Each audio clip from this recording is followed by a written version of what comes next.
It's okay to not have an opinion.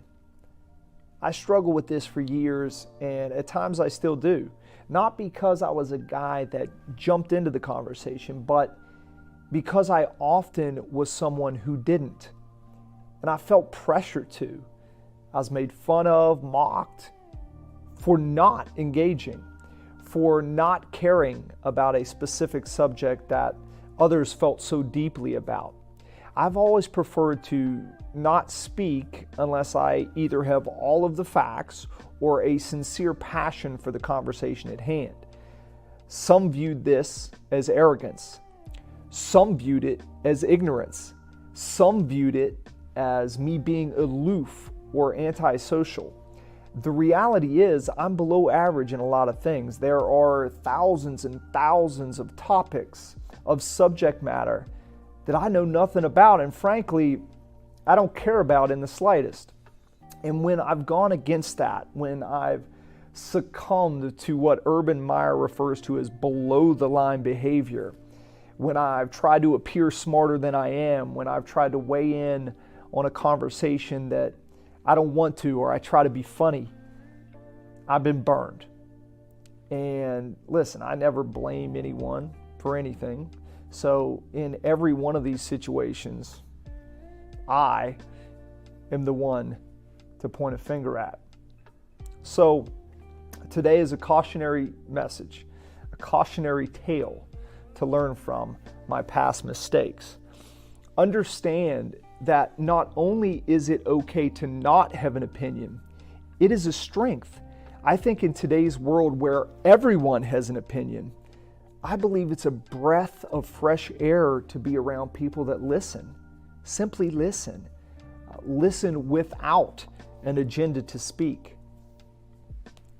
So I made a mistake that I hope you can learn from about 6 years ago, and it's one that I still think of quite often. I felt pressure to comment on someone's appearance, a man who I didn't know, but yet I felt compelled to not only comment, but comment in a negative light. The picture that was circulating on our text chain showed this man to be alarmingly thin and haggard. My friends and I implied that drugs were to blame for his radical change in appearance. Of course, I now know why he looked that way. He was dying of stage 4 brain cancer. He had only a few more weeks to live when I was carelessly joking about him. Now, I'd like to think that I've grown quite a bit in the past 6 years, but the lesson here is a sobering one, and it's one that I learned the hard way. You have no idea what people are going through. The famous actor who puts on weight, your coworker who is continuously making error after error in the office, your wife who seems to be suddenly preoccupied, the nasty person in Walmart, even the man who is melting down on video at the tailgate after a Steelers loss. You just don't know. We have no idea about their private struggles.